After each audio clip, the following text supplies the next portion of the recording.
Olá, hoje é dia 17 de junho, quarta-feira. Eu sou Alex Agostino, economista-chefe da Austin Rating.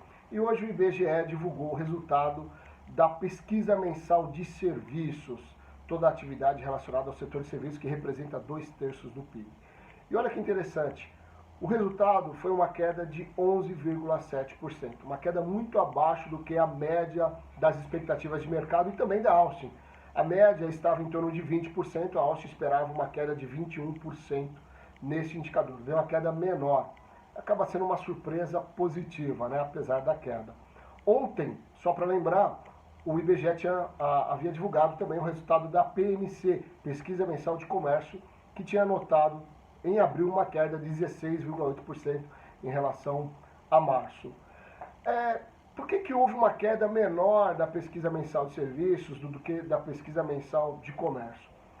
Em parte porque a gente tem ali o setor de transporte, o setor de tecnologia, que são setores que continuaram, de alguma forma, sendo acionados, mesmo no período de isolamento social, porque o setor de supermercados continuaram funcionando, né? Serviços essenciais, a parte de farmácias também, então houve um transporte muito forte para esses segmentos de atividade. E na parte de tecnologia, aliás, foi o único setor que houve aumento, ficou numa variação positiva na PMS, foi o setor de tecnologia.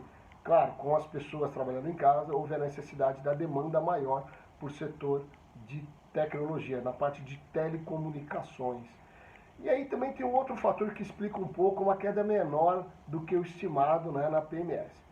Algumas regiões do país voltaram à atividade mais cedo, ou mesmo não entraram numa paralisia tão grande como foi, por exemplo, a região de São Paulo, Rio de Janeiro, né?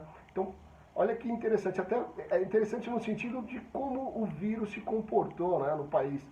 Havia uma preocupação em relação às regiões mais frias do país, porque o argumento era que o vírus se desenvolvia muito mais forte nas regiões mais frias. E olha o que aconteceu. A região sul do país, que é uma região naturalmente mais fria do que a região norte, foi a região menos afetada e foi a região que mais rapidamente voltou à atividade. Já a região norte foi a região mais afetada, Amazonas, todos sabemos disso, foi a região mais forte afetada com o contágio do vírus e que foi a região que deve demorar mais para voltar à normalidade das atividades.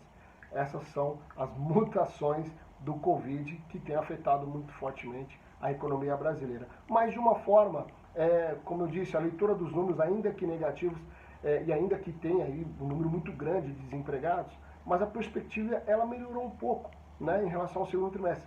A gente sabe que o segundo trimestre vai ser um trimestre muito difícil, os resultados do PIB podem ficar com uma queda até de 2 dígitos, a projeção da Austin é uma queda de 10% do PIB no segundo trimestre, mas em relação a maio, os indicadores de vendas no comércio, de atividade do setor de serviços, podem ficar até melhores que em relação a abril. Por quê? Porque a base de comparação é fraca. Alguns indicadores, como vendas de veículos, medidos pela FenaBrave, mostrou até uma expansão, uma alta no mês de maio em relação a abril. Como eu disse antes, porque algumas regiões já tinham voltado à atividade, ainda que de forma seletiva.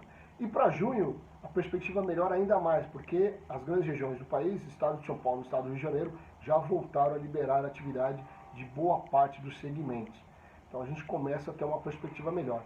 E para finalizar, todo esse cenário mostra que a gente pode ter uma recuperação mais rápida do que o inicialmente previsto, porque todas as medidas adotadas pelo governo podem surtir um efeito muito maior de impulsionar essa engrenagem da economia no último trimestre do ano. Então a gente pode ter um cenário mais positivo do que inicialmente previsto com a crise.